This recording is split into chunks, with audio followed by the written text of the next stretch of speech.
Random art tips and rambles with Rafi. Hola, you amazing artists. It's Rafi. And Cleet. And today we are going to talk about an expansion of what we talked about last week on the podcast about the art world versus the real art world. I got a comment on YouTube from somebody on my video of where to find art collectors, and this person gave me a long diatribe about how if you wanted to make a real impact on the world, you needed to find the right kind of collectors to collect your work. In not so many words, insulted, but didn't insult me by saying like, I understand that you have people that call themselves collectors of work, but you don't have real art collectors that actually make a difference in the art world. Oh, so this is the casual collector versus the serious collector argument. Right, exactly. Which is interesting because I have serious collectors, but this person assumes that I do not because I'm not in like Saatchi Gallery or one of these big giant galleries where they turn artists into a conveyor belt. What ends up happening in a lot of my videos is the stuff that I discuss flies in the face of conventional thinking when it comes to the art world. This person is coming from a perspective that a lot of artists come from, which is you need to go out, you need to cultivate the right kind of collectors, which means that you need to go to Art Basel and big shows and smooze and kiss some butt and find the kind of collectors that will make a name for you. That way you could be auctioning things off at Christie's and things like that. And I don't think that there's anything wrong with doing that if that's what you want to do. But as far as I'm concerned, the gatekeepers of the past are kind of outdated. And in that sense, it's almost like you are going and you are pursuing something in order to meet riches and gain all kinds of artistic notoriety out there. You think that that's what it means to become a real artist. And I think that the reason that a lot of people believe that that's what it means to become a real artist is because the only artists that you see on the news are usually these big name artists that is connected with one of these big name people and their piece auctions off for an unbelievable amount of money. I think that it's okay if that's what you want, but my stuff caters towards artists that's not what they're looking for. That you are not looking to keep your fate and your art career in the hands of someone else, that you are willing to blaze your own trail and decide that you are going to take the reins on your art career, that you're the one that's going to be in control of your financial future, that you're the one that is going to decide where and when your art gets displayed. The thing that a lot of people don't understand about this art world is that when you are playing those rules, you are playing by their rules. And if you decide to not play by their rules, you end up becoming an outcast, no matter how popular or famous you become. Yeah, they even have a name for it. It's called outsider art. And again, I think I've said this in previous podcasts, but I find it laughable that the art world of all worlds in this world is trying to live by this rigid set of guidelines and rules. And I guess it boils down to, we're not saying that any route you choose to take as an artist is bad. We're just saying, as an artist of all things, question what you're being told are the carved in stone rules for an art career. I think a lot of it comes down to your own self-esteem as an artist and whether or not you're willing to call yourself an artist. There was something that this person said that really stood out to me. Which was, if you want your artwork to have a long-lasting impact, then it has to be in the hands of one of these tastemakers.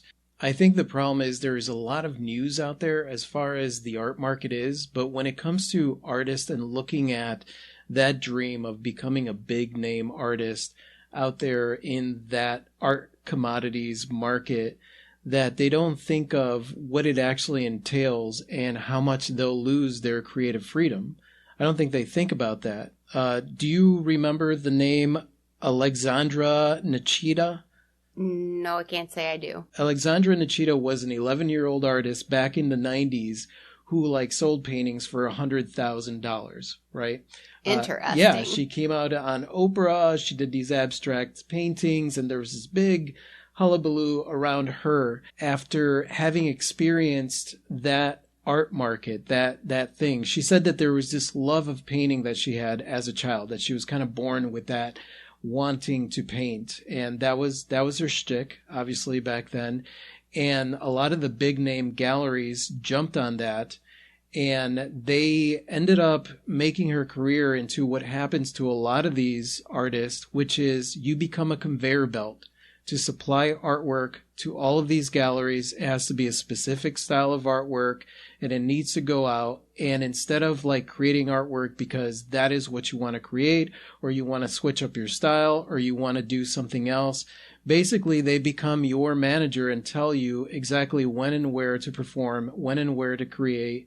And you have a contract that you sign with them that you have to do this thing that way. Right. They don't want you to push the boundaries. They want you to stay consistent because you're a marketable commodity. Exactly. It's really very much the same as a musician who gets signed to a record label because they have some good songs, and then the record label wants them to consistently produce the same type of music because they know they can sell it. People get typecasted, and essentially what ends up happening is that you become marketable for that one thing that you create. And then if you have somebody who's representing you or managing you, they want you to create that one thing, that one specific style, because that's what they know is going to sell. And it's 20 years later, and yes, she's benefited from that financially, and so she has no regrets for that. But it is now that she's able to create again for the sake and the love of creating. She said that for years, her creativity just dwindled because she got sucked dry from that conveyor belt mentality of creating stuff. Basically, she was creating product. She wasn't creating art. She was simply creating product. Yeah, and that's definitely a recipe for stagnation as an artist. That was one of my arguments with this person. It was like, listen, if that's what you want to do, if you want to approach that life, be aware of what that life entails. If you're happy with that because the financial benefits are good for you, then hey, by all means, please do that, pursue that, and good luck with that. For somebody like me who looks at that kind of thing and says, you know what, if I were doing that, I might as well just go and work a corporate job where I can make a lot of money, because then in that case, I'm not creating for the sake of creating. I'm creating because there is a need that needs to be met, and my managers are telling me that I need to do this job and I need to do it by this time and by that time. And I just don't want to live like that. I would much rather cultivate my own audience, cultivate my own following, and eventually have those gatekeepers approach me and have those deals be on my terms, rather than the other way around, because I'm already known for being who I am. I would much rather be in a position where I could turn a big name gallery down than to be in a position where I am chasing after them and doing whatever it is that they want me to do in order for me to feel like a successful artist. Yeah, and in that scenario, you've already established yourself as a rule breaker and a rabble rouser, and so a gallery would know right off the bat what they're getting into. And if they want your art, then they know. Yeah, in the How to Get Into an Art Gallery video, it's not about getting into a gallery. It's about putting yourself in a position, and it takes time to get there, but it's about putting yourself in a position where you don't need a gallery. In this day and age, you don't need a gallery. We don't need to follow that old requisite of the way that things were, where you have to go through this gatekeeper and this gatekeeper and this gatekeeper in order to make a name for yourself. Yeah, it's true. 20 years ago, you really did need representation because there weren't other options available to you. Nowadays, there are tons of options available to you, and the fact of the matter is, those gatekeepers, those galleries, those insider art people, they don't want you to pursue those avenues, obviously. Right. The old guard is doing whatever it can to hang on to the way that things were because that works for them. But you don't need those things, and times are changing, and I think there's some resistance, as there usually is resistance when things change, to adapting new ways of thinking. If anybody out there is interested in seeing what the art market is like, you can watch that documentary that is on Netflix called Blurred Lines. It really gives a great representation of what's going on with the art market and why the art market is so unattainable. What's even going on with galleries. And I'm not saying that like all the galleries out there are like that. A lot of the local galleries In fact, the majority of the business in the art market is pretty legit. It is all about local art. It is about local galleries and artists and pairing up artists with those collectors out there that are interested. But as far as like the ones that make the news are going to be the ones that sell for $100,000. They're going to be the ones that sell for $1 million. We're going to be talking about old masters. We're going to be talking about all these underground deals and all these illegal happenings and these inflated prices on artwork. That's what I've done. I've questioned, do I really want to become part of that art world? I would much rather create my own art world. There are plenty of art collectors out there that are tastemakers that are not part of this art commodities market.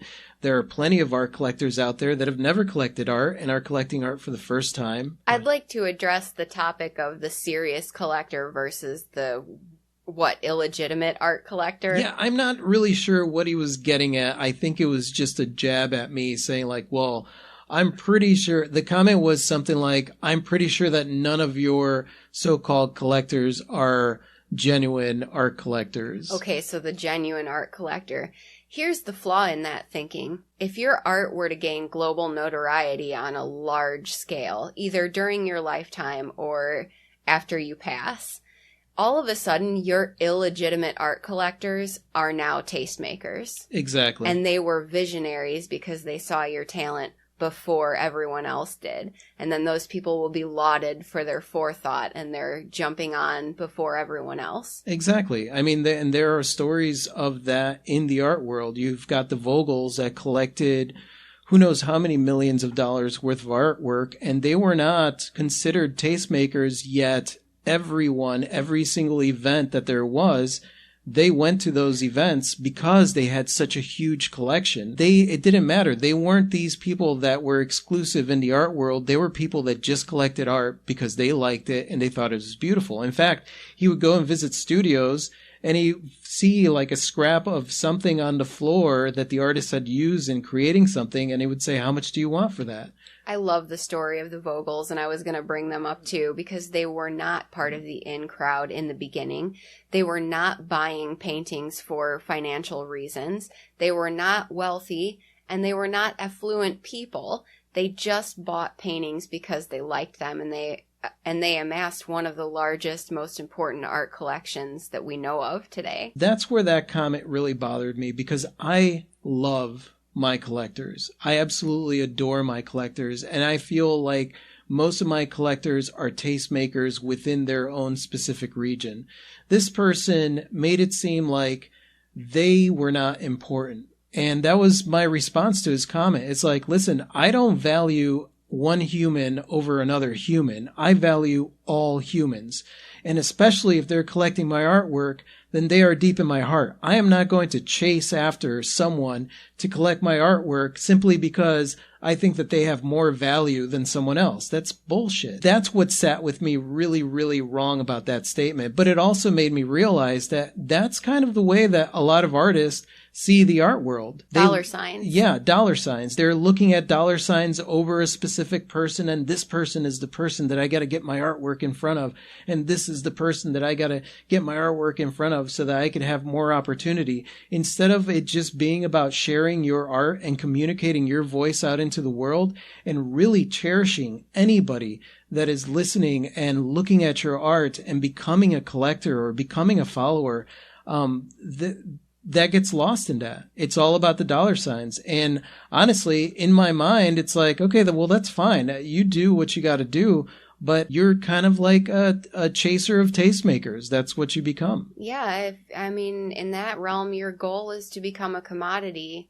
It definitely feels a little dirty to me, and it sort of loses the beauty that is the creation of art for art's sake and the collecting of art for love's sake. I think the music industry is a little ahead of the power curve, and that's why I'm always looking at the music industry, because indie music, independent music, is a recognized genre now. Right. It wasn't before, now it is. And I think the music industry, people started to realize, I don't know, a decade or so ago, that they could do it on their own. Is Macklemore a reputable artist? Refused to sign to a label, did it all himself. Is he part of the scourge of the music world? I would say no. No. I have mad respect for artists like that do it themselves. It doesn't make you illegitimate if you don't follow the traditional path. No, but I also think that was not a possibility about 20 years ago. Right. And so things are changing. The difference is when it comes to the music world and the art world is that there is billions of dollars being exchanged every year in the art market. And you're not dealing with publishing companies and just galleries. You know, you're dealing with people that are buying artwork and selling artwork in essentially a very unregulated stock market, because there is no regulations to regulate the art market. There just isn't. There's a whole lot of fraud and weird things happening in that world. Exactly. People are collecting certain art by a certain artist. They're inflating the price and then, when to sell. It's the same thing as like, I'm holding on to this stock until it's a good time to sell. And that's the way that it's run. And there's a lot of illegal stuff going on in the background, and there's a lot of trickery, and there's a lot of all of that stuff involved with very high ticket, high dollar items. And when you're dealing with a market like that, where it is a central few that are making money off of that, when you think of the stock market, there's all this corruption that goes on in the stock market, right? Mm-hmm. And the stock market is regulated. So imagine an unregulated stock market. That's what you're dealing with when you're dealing with these auctions at Christie's, and when you're dealing with these high ticket items and a lot of the old masters. That's what it's become. And that's what this person was saying, was that that's the art that will leave an impact forever. Man, somebody should have told Van Gogh that. And what I told him was, I could give a crap what happens to my art after I die. This is not because I want to leave a long-lasting legacy of art out there and that I want my art to be traded for millions of dollars. That is not why I'm creating art. A, I'm not going to enjoy the millions of dollars because I'll be dead. And B, as far as leaving a lasting impression, I want to leave a lasting impression by the way that I lived my life. And so this person said that, oh, well, these tastemakers, none of these, your artwork will basically become extinct. And the truth of that is that I have sold over 1,000 works of art that are all out there in the world, in people's collections, hanging on buildings, hanging in businesses, hanging all over the world. And I have no idea what will happen with that art after I die. Either some pieces will become famous, some pieces won't. They might be selling at a flea market, they might be selling at a thrift store, they might end up in the garbage. I mean, I don't care. What cares, what my legacy is the people who I have formed a connection with, the stories that I have created within myself, and the life that I have lived, and how much I was able to put myself out there while I was alive, how much I was able to enjoy my life while I was alive. If my life was able to inspire someone else while I was alive, then that to me is all I need in order to leave a legacy. Yeah, and that is not quantifiable in dollar amounts. No. That's what it comes down to. I create my art because I am trying to brighten the world. I am writing this book because I am trying to brighten the world. I am writing music and living my life the way that I'm living my life because I am trying to brighten the world. That is the legacy that I want to leave. And like you said, it's not quantifiable. And it's definitely not in dollar amounts. That is not the legacy that I'm going. Picasso's paintings are secondary to how much it sold. Most people don't even care what the painting looks like. They're just looking at the dollar amount. Yeah, and they forget that in Picasso's time, it was degenerate art. It offended people, and it was so emotionally impactful that it created an entire movement. All of those movements were a joke, and it wasn't like the tastemakers were like, yeah, let me get this and make it whatever. They were turning it down just the same way that everybody else was. The relationships that formed and the things that made these artists stand out was not something that they pursued. It was relationships that they developed. And how do you develop a relationship with a tastemaker or not a tastemaker or whatever it is that people want to call them with a collector? Is one-on-one. You develop a relationship. That's it. You don't single somebody out. You just develop a relationship with as many beautiful collectors, people that are attracted to your art because it speaks to them. And thus you already have a relationship. You already have an icebreaker there. And that's the way that you have a tastemaker, somebody who loves your art and they talk about your art. That's what a tastemaker is. I think the bottom line is you don't know who the tastemakers 10 years from now are going to be. They're maybe working at a gas station Exactly. right now. Exactly. Saving up their money to buy their first piece of art, or they don't even know that they like art yet. Yeah. You don't know what's going to happen with your art, who's going to collect it, and what's going to happen after that. So you better be in it for the right reasons, because who you are does matter. And the legacy that you leave behind is really mostly how people felt when interacting with you. I couldn't agree more. And that being said, you guys know the best way to run your art business. These are our opinions. So to that person that left me that, hey, like I said in the message to you, you know what's best for you. You pursue that and make the best of it and have a good time. If you want to pursue the big name tastemakers, then absolutely go and do that. It's not my shtick. It's not the thing that I want to do.